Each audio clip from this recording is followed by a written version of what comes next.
숨쉬게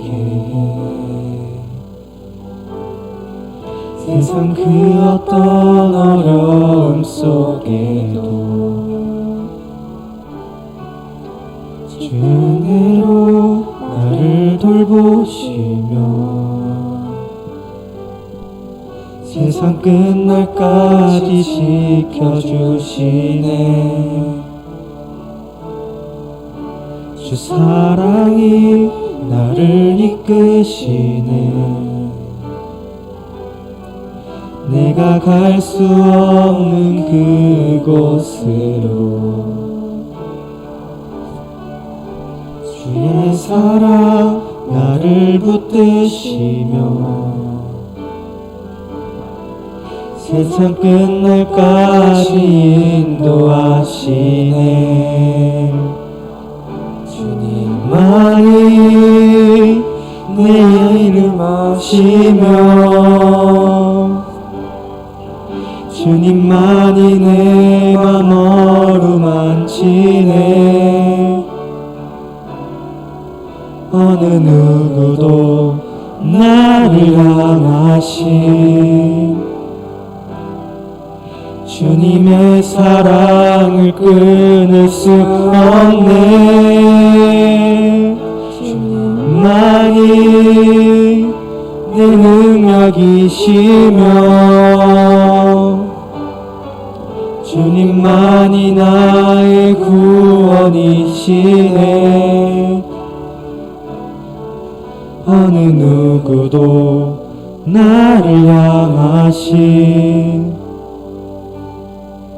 주님의 사랑을 끊을 수 없네.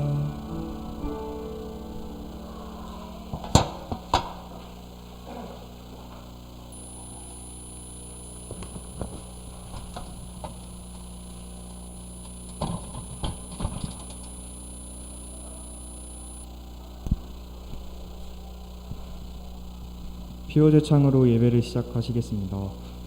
나 드림, 삶 드림. 다 같이 일어나셔서 신앙 고백하시겠습니다. 나는 전능하신 아버지 하나님, 천지의 창조주를 믿습니다. 나는 그의 일하신 아들, 우리 주 예수 그리스도를 믿습니다. 그는 성령으로 잉태되어 성경령 마을에게서 나시고 본디오 빌라도에게 고난을 받아 십자가에 못 박혀 죽으시고 장사된 지 사흘 만에 죽은 자 가운데서 다시 살아나셨으니 하늘에 오르시어 전능하신 아버지 하나님의 우편에 앉아 계시다가 거기로부터 살아있는 자와 죽은 자를 심판하러 오십니다. 나는 성령을 믿으며 거룩한 공의와 형제의 교제와 죄를 용서받는 것과 꿈을 보여라. 전승재 형제 나오셔서 기도해 주시겠습니다.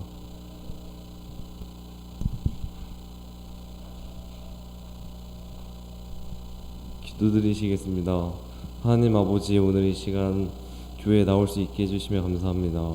새 학기가 얼마 남지 않았습니다. 새로운 친구들과 학교에서 학교 생활 잘할 수 있도록 인도해 주세요. 목사님이 말씀드릴 때 모두 은혜 받는 시간 될 수 있도록 인도해 주세요. 예수님의 이름으로 기도드립니다. 앉아주세요. 오늘의 말씀은 잠언 30장 7절에서 9절 함께 교독하시겠습니다. 내가 두 가지 일을 주께 구하였사오니 내가 죽기 전에 네게 거절하지 마시옵소서.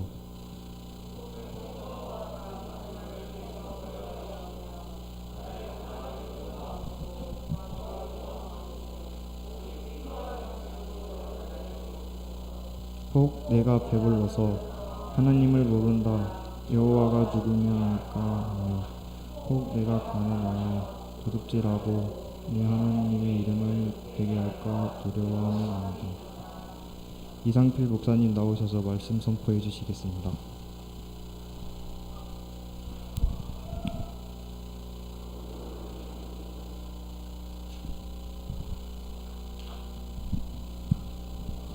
자, 오늘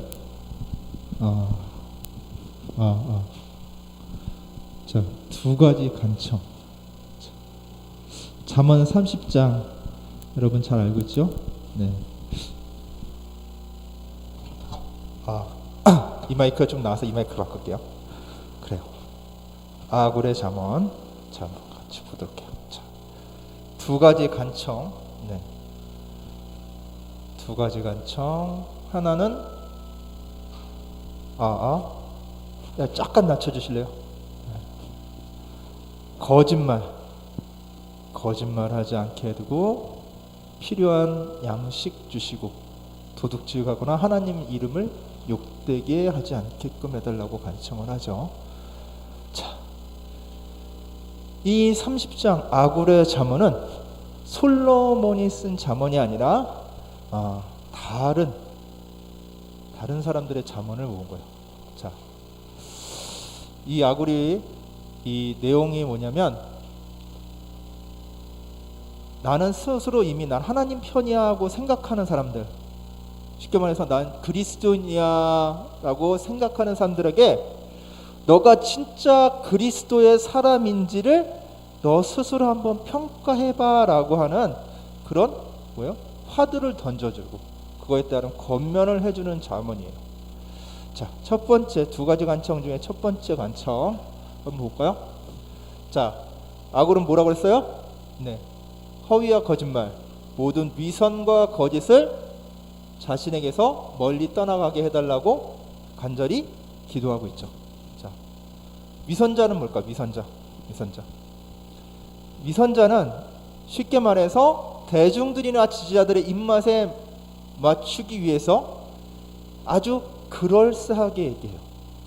때로는 자신을 낮추고 상대방을 높이면서 그 지지층에게 자신을 강하게 어필하는 사람들.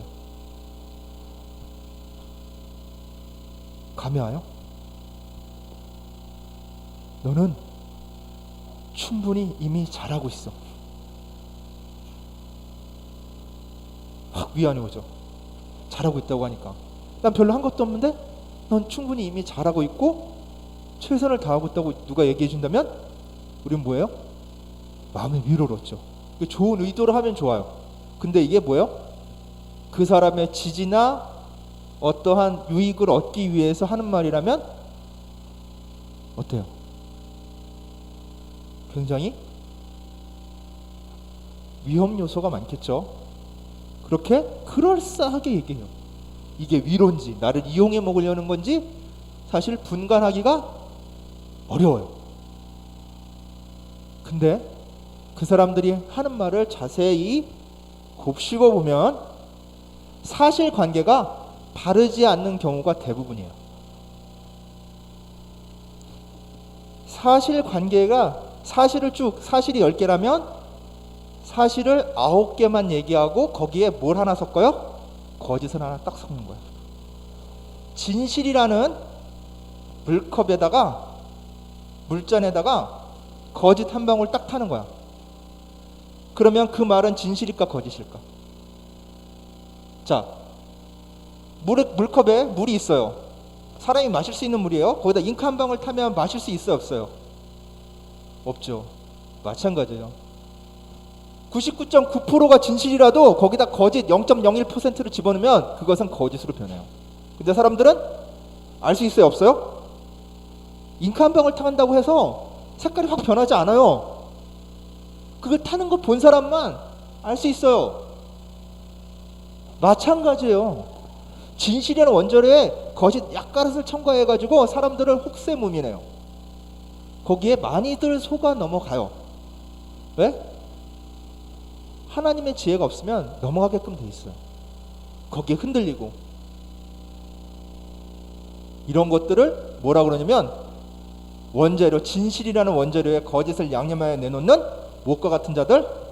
사탄과 같은 자들. 사탄은 뭐예요? 거짓의 아비라고 했잖아요. 자, 거짓은 뭐예요? 거짓말은 진짜예요? 아니에요? 아니죠. 진짜로 있는 것이 아니죠. 거짓은 없는데 있는 것처럼 하는 것이 거짓이란 말이야. 실체는 없어. 근데 듣기에는 실체가 있어. 그게 거짓이에요. 근데 그 실체 없는 것에 우리는 때로는 공포감도 느끼기도 하고 때로는 거기에 미혹당하기도 해요. 어떻게 느끼니까? 마치 있는 것처럼 느껴지니까. 거짓은 그런 거예요. 사탄은 그런 거짓으로 우리를 조종하려고 해요.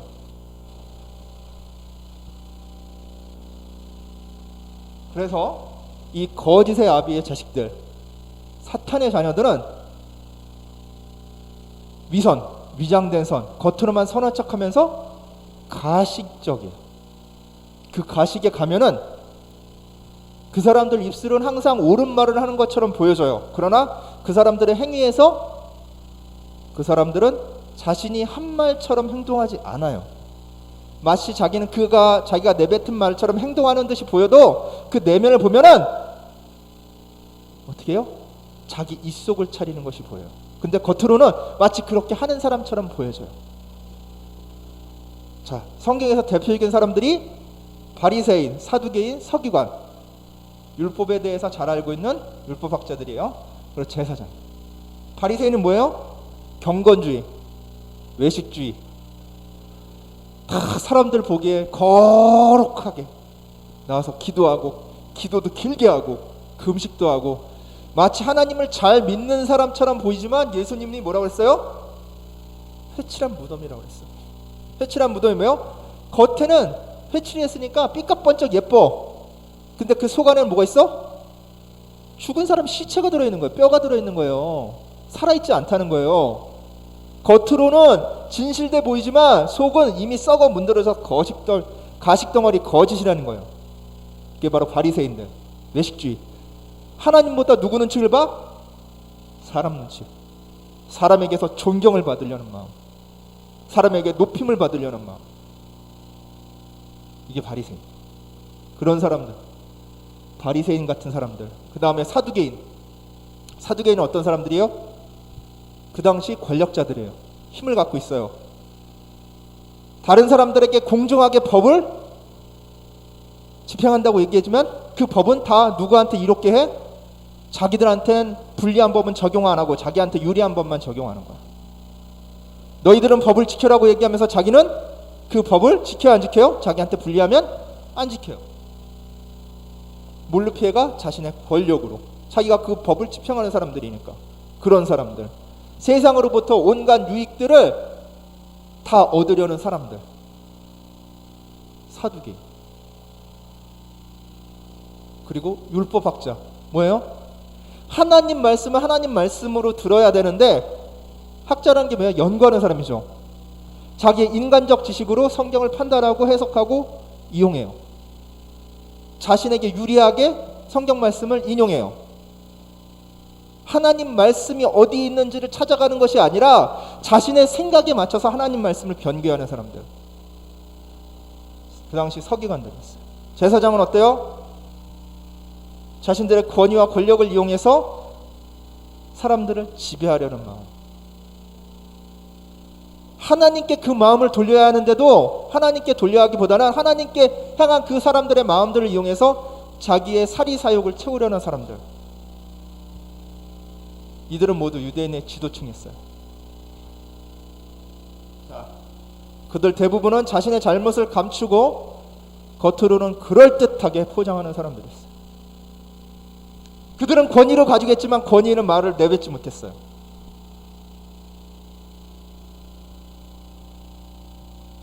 그래서 내면을 가꾸기보다는 정말 하나님 말씀으로 그 하나님 말씀에 감동돼서 진정 하나님 말씀이 어디 있는가에 초점을 맞추는 그런 내면을 가꾸는 그런 것보다는 행복한 것, 자신한테 만족을 주는 것, 행복해 보이는 것, 겉모습에만 치중해서 남들 보기에 부러워할 만한 것들에 치중해서 결국 내면은 썩어 문드러진 사람. 그럼 어때요? 겉보기는 화려해. 좋은 차, 좋은 집, 좋은 학교, 비싼 명품들을 두르고 다닐지 모르지만 인생의 만족도가 어떻다? 낮은 거예요. 채워보려고 해도 결단코 그들은 채울 수 없어요. 왜? 하나님으로 채우려는 것이 아니라 뭘로 채우려 하기 때문에? 세상 것으로 채우려고 했기 때문에. 우리는 근본적으로 어떻게 만들어진 사람들이에요? 하나님께서 우리를 어떻게 만드셨어요? 한 영혼이 천하보다 귀하다. 여러분은 이 세상보다 귀하게 만들어진 존재이기 때문에 여러분의 가치가 이 세상보다 더 어때요? 높은 거야. 여러분 안에 있는 그 공허함, 여러분을 채워줄 수 있는 거는 이 세상 것으로 절대 채울 수 없어요. 이 세상을 여러분이 다 가진다고 한들 여러분을 채울 수 없어요. 여러분 마음에 있는 그 마음의 빈자리를 채울 수가 없어요. 그거는 온전히 누가 채울 수 있어요? 나를 만드신 하나님만 채울 수 있어요. 그러나 그들은 그 채우실 수 있는 하나님을 잊어버리고 세상 것으로, 눈에 보이는 세상 것으로 채우려고 하고 있어요. 당연히 인생의 만족도가 낮을 수밖에 없어요. 채워도 고프니까. 그래서 그들은 그렇게 허망한 것들을 계속 쫓아가요.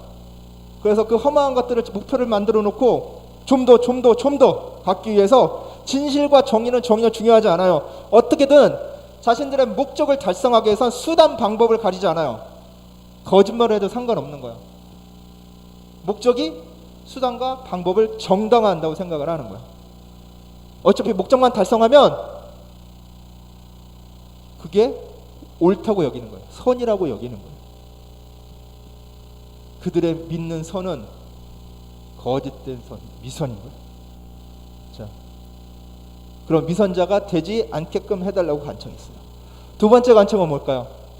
가난하게도 부유하게도 살지 않게 해달라고 얘기하고 있어요. 이건 뭐냐면 내가 부족하지 않게, 내가 살아가는 데 있어 넘쳐나진 않지만 내가 쓰는 데 있어서, 살아가는 데 있어서 부족하지 않게 해달라고 간청하는 거예요. 이게 우리가 꼭 알고 있는 기도 있죠. 주기도문. 주로 기도하는 그 기도문에 나와 있는 오늘 우리에게 뭘 주시고? 일용할 양식을 주시고. 한 달 먹을 양식 주시고 제가 평생 먹을 양식을 주시고라고 기도하지 않고 무슨 기도예요? 하루 먹을 거, 일용할 하루 쓸 거 채워달라고 기도하잖아. 자, 내일 걱정 오늘 붙들고 살라고 해요? 아니에요. 오늘의 걱정은 오늘로 족한 거예요. 여러분이 이런 고민을, 내가 앞으로 무엇을 할지 미래에 대해서 고민하고 힘들어하죠. 내가 뭐에 재능이 있는지, 난 앞으로 뭐 해야 할 것인지, 어떻게 보면 황급히 비전일 수도 있고, 이렇게 돼가지고 내가 원하는 거 할 수 없는데 하는 그런 생각도 있어요. 근데 그런 걱정을 하기보다는 하나님께 맡기라고요. 하나님에 맡기고 오늘 하루 어떻게 살라고? 충실하게 살면 돼. 다가오지 않는 미래에 대해 걱정하지 말고 지금 여러분 앞에 있는 현재를 충실히 쌓아가면, 그렇게 충실히 쌓아간 현재가 뭘 만들어요? 여러분 미래를 만들어줍니다. 그래서 하나님께서는 일용할 양식을 주옵시고라고. 오늘 이 자리에 있는 여러분의 시간을 귀중하게 여기라는 거예요. 하나님은 바로 지금 계시는, 우리 곁에 항상 지금 계신 하나님이에요. 나중에 역사하시는 하나님이 아니라 지금 이 자리에서 여러분께 역사하시는 하나님이에요. 그 하나님을 믿는다면 지금 여러분이 갖고 있는, 여러분이 지금 있는 이 시간이 어떤 시간이에요? 하나님과 같이 있는 시간이에요. 그 시간을 귀하게 보낸다면 앞으로 있는 그 시간도 귀하게 보낼 수 있는 거예요. 왜? 내일은 생뚱맞게 다른 세상이 펼쳐지는 게 아니야. 10년 뒤 미래가 다른 나의 모습이 펼쳐지는 게 아니야. 20년 뒤의 미래가 나의 다른 모습이 펼쳐지는 게 아니라 오늘 하루 쌓아간 모습이 바로 내일의 모습이 되고 1년, 2년, 3년, 4년 쌓아간 모습이 10년 후에 여러분 모습이 되고 그 10년, 20년 쌓아간 모습이 여러분 노년의 모습이 되는 거예요. 여러분이 어떤 자리에서 있든 어떤 직업을 가지든 어떤 지위에 있든 그 위치, 포지션이 중요한 게 아니라 어떤 일을 하며 살아가는 사람인 게 중요한 거예요. 하나님의 일을 하는 사람인가 하나님의 일을 하지 않고 살아가는 사람인가 그걸로 양분되는 거예요. 내가 길거리에서 쓰레기를 치우는 청소부를 하더라도 내가 하나님이 주신 이 세상을 좀 더 아름답게 깨끗하게 하기 위해서 하는 마음으로 청소를 한다면 그 사람은 하나님의 일을 하는 사람이에요. 내가 대통령을 한다고 하더라도 그 마음에는 나의 유익과 내 집단의 유익만을 위해서 일한다면 그 사람은 하나님의 사람이 아니에요. 하나님을 나의 최고의 통수권자로 여기고 그분 말씀을 어떻게든 하나라도 실행을 할까, 그분이 원하시는 방향으로 나아갈까 생각하고 일하는 사람은 어떠한 자리에 있든 그 자리가 중요한 것이 아니라 하나님의 일을 행하는 사람이기 때문에 하나님께서 그의 인생을 책임져 주세요. 다른 사람보다 낮게 깔아뭉개서 책임져 주시는 게 아니라 그런 사람은 하나님께서 들어 쓰시는 거예요. 그 사람을 위해서 세상을 움직여요. 그 사람을 위해서 한민족을 살리기도 하고 그 사람을 위해서 한민족을 죽이기도 해요. 여러분 각자 개인 한 명 한 명이 이 우리나라 대한민국 우리 한민족을 살릴 수도 있고 죽일 수도 있어요.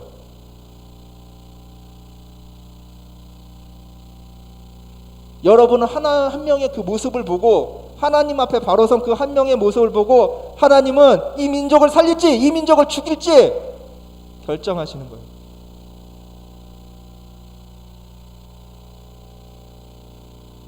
하나님 앞에 진정 바로 선 사람, 그 한 사람이 됩니다. 자, 그렇다면 왜? 주 여호와가 누구냐? 도대체 무엇 때문에 여호와가 내게 필요한가? 우리가 생각을 해봐야 돼요. 자, 하나님 왜 나한테 필요하지? 그런 질문 해본 적 있어요? 여러분이 여기 나온 것처럼 제가 배가 불러서 주님을 부인하면서 주가 누구냐고 말하지 않게 하시고, 이게 뭐냐면 여러분이 누릴 수 있는 것들, 여러분이 꿈꾸던 것들을 손쉽게 얻으면 그것에 대해서 여러분이 귀하게 여길까? 귀하게 여기지 않겠죠. 자, 우리가 재벌 3세, 4세 이런 사람들의 일탈 행위들을 뉴스에 접해요. 마약하고 하잖아. 마약 사건 특히 하다 쾌락을 추구하다 안 되니까 마약에 손을 대요. 왜 그럴까? 그 사람들은 손쉽게 다 얻는 거야. 사람들이 힘들게 얻었던 것들을 손쉽게 얻으니까 그것에 대해서 기쁨이 있어요, 없어요? 없어요. 그렇다면 자신의 만족, 기쁨을 누리기 위해서 어떻게 해야 돼? 자신의 몸을 망치는 것을 알면서도 불구하고 그런 것들에 손을 대게 돼 있어요. 왜 부자면은 누릴 거 다 누렸는데 못하러 그렇게 살 필요가 있을까? 그런 생각도 들잖아. 이미 좋은 직장도 자기가 원하면 다 들어갈 수 있고 자기가 원하는 진짜 일들을 손쉽게 할 수 있잖아. 그렇지? 이 세상에 돈 있으면은 거의 모든 일을 다 할 수 있잖아요. 근데 그 많은 돈을 가지고도 그들은 진짜 행복을 사지 못해. 왜 그럴까? 과연 돈으로 우리가 다 얻을 수 있을 것처럼 얘기하는 세상이지만 진짜 돈으로 얻을 수 없는 것은 만족이에요. 우리는 만족해야 행복해요. 만족하지 못하면 행복하지 않아. 내가 뭘 가져야 만족하는 것이 아니라 뭘 갖지 않아도 없어도 빈곤해도 궁핍해도 실패해도 만족할 수 있는 것은 무엇 때문일까? 그리스도인은 그거는 하나님 때문에 할 수 있어요. 세상 사람들은 얻지 못하고 채워지지 않으면 만족하지 못해요. 불만족이 있어. 항상 눌려 있어. 그 만족함을 얻기 위해 사람은 또한 미친 듯이 일해. 근데 미친 듯이 일해도 그것이 충족되느냐? 안타깝지만 아니에요. 우리가 노력한 만큼 결실을 얻을 수 있는 것도 누구의 은혜예요? 하나님의. 내가 열심히 노력하고 얻은 거니까, 내가 열심히 공부해서 좋은 성적 얻으면 내가 잘해서 그런 게 아니라, 내가 열심히 공부해도 내가 공부한 것들이 생각이 안 나거나 시험 범위가 내가 정말 열심히 외웠던 부분이 아니라 내가 미처 생각하지 못했던 부분에서 나온다면 성적이 안 좋을 수밖에 없잖아. 근데 내가 노력한 만큼 결실을 얻는 것은 그것도 하나님이에요. 여러분이 노력한 만큼 그 대가를 얻을 수 있는 것은 은혜예요. 그것을 기억해야 돼요. 그냥 노력 안 하고 공으로 다 얻는 것이 그것만이 은혜가 아니라 내가 열심히 하루하루를 살아서 그 열매, 결실을 얻을 수 있게끔 해주시는 것이 누구의 은혜다? 하나님입니다. 그걸 깨달아요. 내가 열심히 했으니까 내가 잘해서라는 마음을 가지면 안 돼요. 그건 교만이에요. 교만한 자는 하나님이 치세요. 치세서 교만이 사라질 때 그때 쓰세요. 특히 믿는 자가 교만할 때는 그 믿는 자의 그 교만함을 제거한 다음에 쓰세요. 잘 봐야 돼요. 내가 크리스찬이라도 난 지금 어떤 상태인가를 오늘 이 말씀을 가지고 대입해 봐야 돼요. 나 자신에게. 그래서 내가 하고 싶은 거 내가 노력해서 다 얻었는데 그 마음속에는 굳이 하나님이 필요한 거라는 그런 의문이 들 수 있어요. 이 교만의 마음이 든다. 하나님께 내가 노력해서 얻었으니까 감사하는 마음이 없어. 감사합니다. 내가만 기특할 뿐이지. 그리고 또 다른 거, 이제 부유에서 오는 그런 단점, 가난에서 오는 단점. 자, 우리는 물질이 공급돼야 살 수 있어. 그쵸? 여러분 밥 안 먹고 살 수 있어요? 없죠. 영적인 것만 강조하는 것도 그거는 사탄의 영입니다. 영육 간의 강건함이 그리스도인에게 필요한 거예요. 영육은 따로 떨어질 수가 없어요. 영만 강조하는 그런 것들은 이단일 가능성이 높아요. 거기에 현혹되지 마세요. 특히. 자, 그래서 여러분이 필요한 것들을 공급받지 못한다면, 특히 먹을 거. 자, 우리나라 속담이 있어요. 사흘 굶어서 남의 담 안 넘는 놈이 없다. 사흘 굶으면은 어떻게 돼요? 굶어 죽일 지경이잖아. 배고파서. 그러니까 어떻게든 먹을 것을 찾아서 남의 것을 훔치는 것이 나쁜 짓인 줄 알면서 살기 위해 남의 담을 넘는다는 거예요. 그런 배고픔. 그러면 그런 생존을 위해서 뭘 어기게 돼?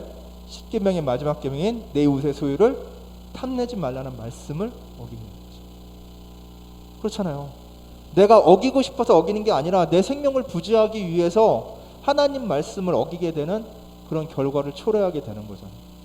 그래서 뭐라고 나와요? 가난해서 도둑질하거나 하나님의 이름을 욕되게 하거나 하지 않도록 하여 주십시오.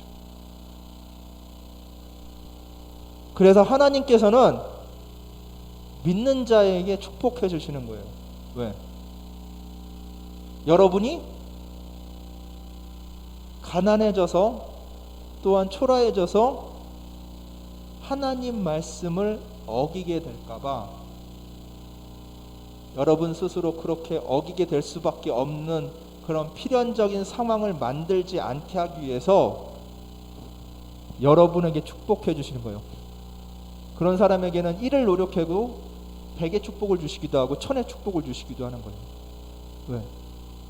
누구 때문에?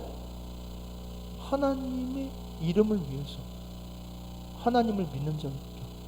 자, 여러분 아브라함 알죠? 아브라함이 자기 마누라를 2번이나 팔아먹었어. 마누라가 하도 예쁘니까 어디 가기만 하면 마누라한테 군침을 흘리네. 그것도 왕들이. 그 왕들한테 잘못 보이면 죽잖아요. 그러니까 자기 누이라고 거짓말해가지고 왕이 자기 마누라로 삼을 위해서 데려가 보니까 하나님께서 막으시죠. 남편 있는 여자라고. 그래서 왕이 같이 이제 동침을 안 하고 다시 돌려보내면서 왜 나한테 거짓말했냐. 그 아브라함 뭐예요? 내가 진짜로 내 마누라라고 얘기했으면 나 죽이고 우리 사람만 데려가려고 할 것 같으니까 제가 겁나서 못했다고. 그럼 잘못은 누가 한 거예요? 그 왕이 잘못한 거예요? 아브라함이 잘못한 거예요? 아브라함이 잘못했잖아. 근데 아브라함은 잘못해서를 분고하고 축복을 받았어. 벌은 누가 받아? 그 거짓말에 속아 넘어간 왕들이 받았어요. 왕들이. 왜 그래?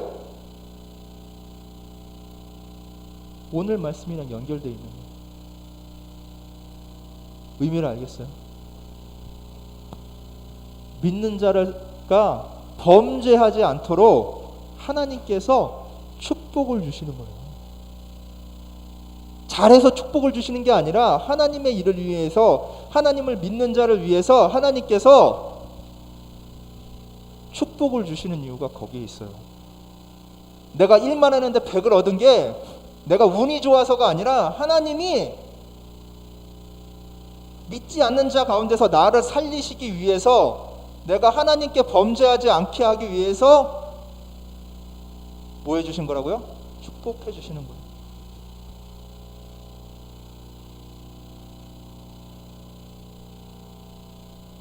믿는 자는 세상 사람들과 뭐가 틀려요? 근본적으로 틀려요. 하나님의 편에 선 자는 세상 사람들과 그래서 구별될 수밖에 없어요. 하나님께 속한 자는 세상 사람들과 달리 행동할 수밖에 없어요. 근데 세상은 우리 믿는 사람, 하나님께 속한 자를 자꾸 뭘로 만들려고 그래? 자기 편으로 만들려고 그래. 유혹해. 자, 누구나 유혹받을 수 있는 악의 심리를 성서 속에서 보다 구체적으로 인식하고 이해하는 과정이 중요해요. 여러분은 언제나 사탄으로부터 뭐 할 수 있다? 유혹받을 수 있는 존재들이에요. 아담과 하와만 그렇게 유혹을 받는 게 아니라 여러분도 지금 이 순간에도 유혹을 받는단 말이야. 그것을 명심해야 돼요. 선악과 사건, 가룟 유다 배신, 예수님께 향한 불법적인 재판 등등등등 악의 유혹은 어떻게 오냐면 이번 한 번만 넘어가자. 별거 아니잖아. 이번 한 번만 눈 감자. 이번 한 번만 눈 감고 넘어가고 다음부터 잘하면 되지. 이번 한 번만 교회 빠지고 친구들이랑 놀러 가고 다음부턴 잘 다니면 되지. 오잖아 그런 유혹이. 와요. 안 올 수가 없어. 이번 한 번만 피곤하니까, 이번 한 번만 11조 내지 말고 이것으로 내가 원하던 제품 사는데 돈이 좀 모자랐으니까 보태 살지. 유혹이 온단 말이야. 이번 한 번만. 항상 이번 한 번만이야. 악은 이번 한 번만 눈 감자. 제발.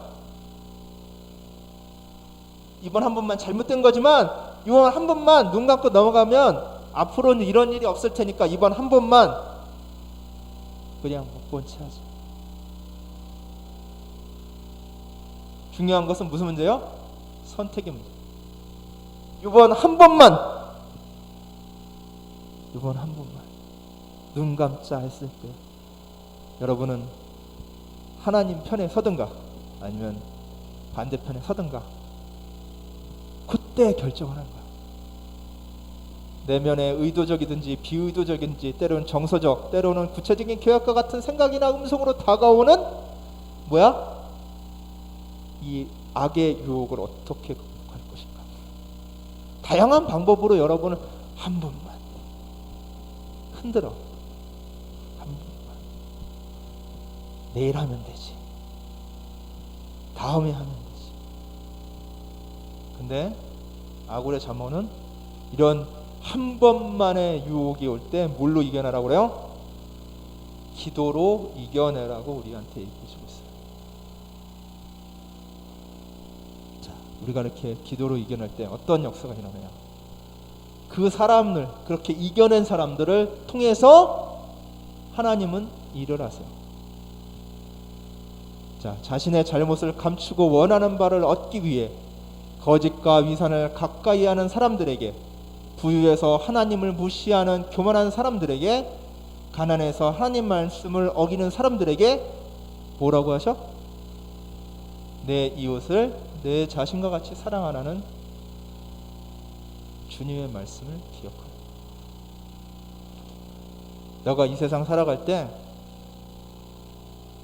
너는 약자가 아니야. 세상이 볼 때 너는 약자처럼 보이지만 넌 약자가 아니야.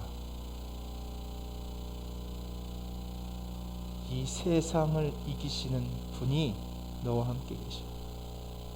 그걸 잊지 마라. 내 모습만 보면 약자일 수밖에 없지. 항상 당하고 살 수밖에 없지. 근데 기꺼이 당하세요. 나를 만신창이로 공격을 하더라도 그 공격에 대해서 두려워하지 마세요.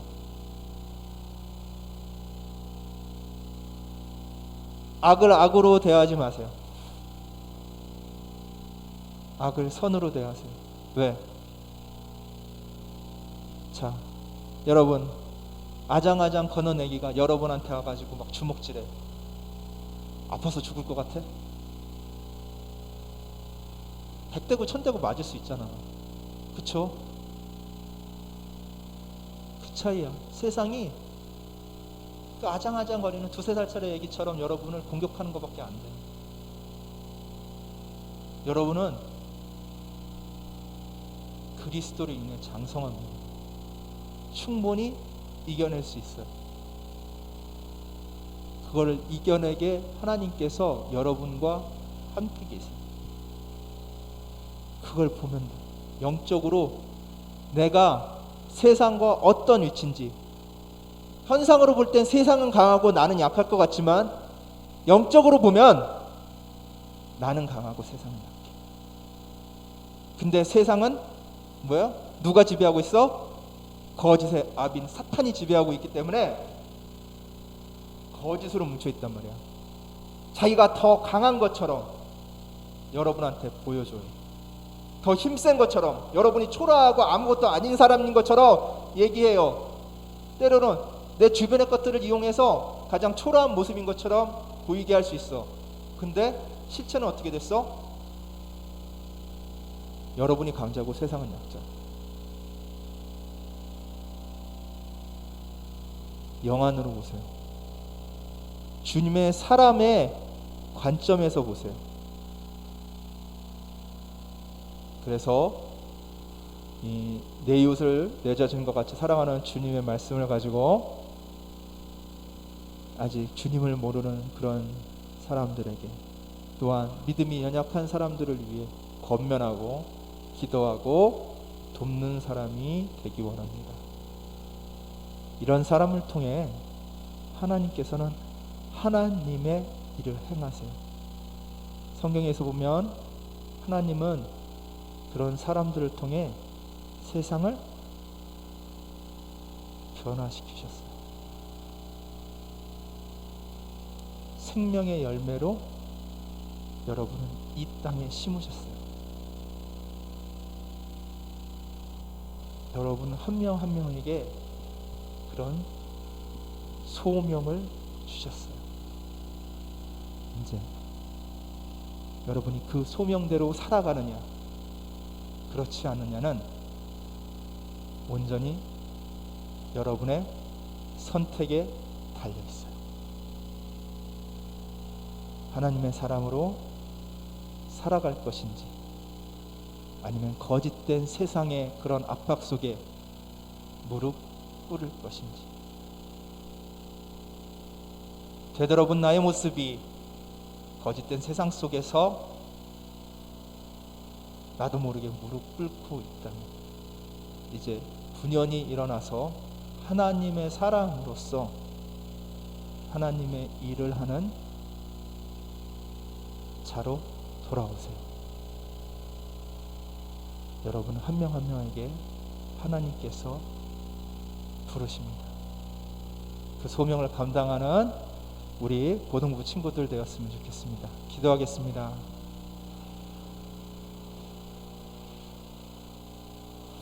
하나님 아버지 감사합니다. 언제나 늘 우리를 이끌어 주시고 보호해 주시고 알려주시는 주님, 우리가 우리 자신도 모르게 세상에 지고 있지는 않은지 다시 한번 되돌아볼 수 있는 그런 기회를 마련해 주시니 감사드립니다. 주님께서 우리 각자에게 내려주신 그 소명을 붙들고 다시 한번 주님의 사람으로서 분연히 일어나 주님의 일을 감당케 하여 주시옵소서. 언제나 늘 우리를 보호해 주시고 안위해 주시고 나의 등지에서 나를 이끌어 주시는 주님께 감사드리오며 우리 주 예수 그리스도의 이름으로 기도드리옵나이다. 아멘.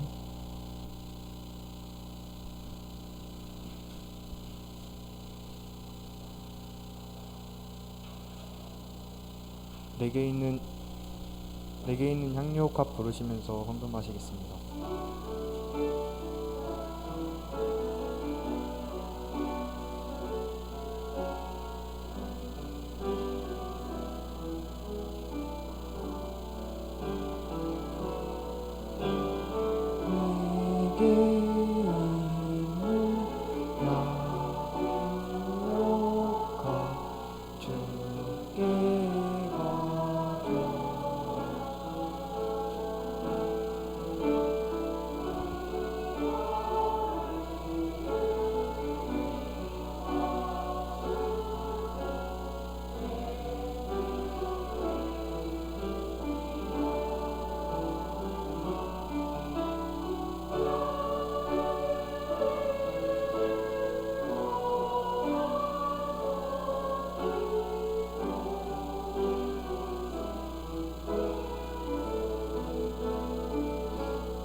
이태관 형제 나오셔서 봉헌 기도해 주시겠습니다.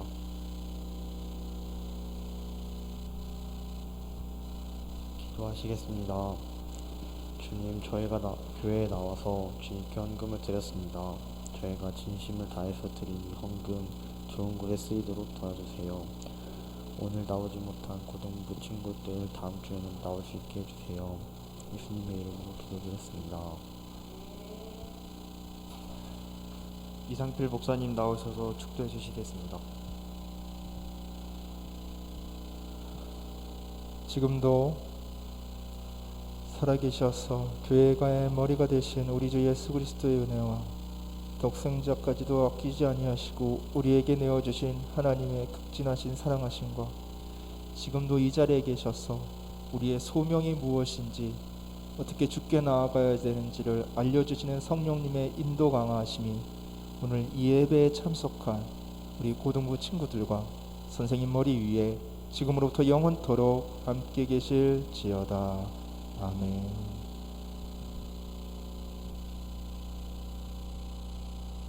다 같이 일어나셔서 크리스천의 고백하시겠습니다. 하나, 나는 크리스천입니다. 하나님이 세상에서 가장 존귀하게 전도하신 최고의 교사입니다. 둘, 크리스천입니다. 예배를 드리고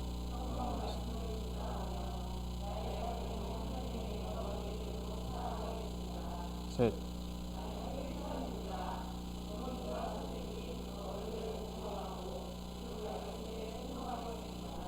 넷,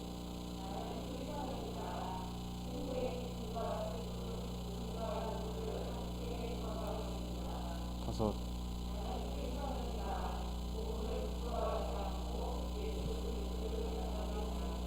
김동철 부장님 나와서 공부해 주시겠습니다.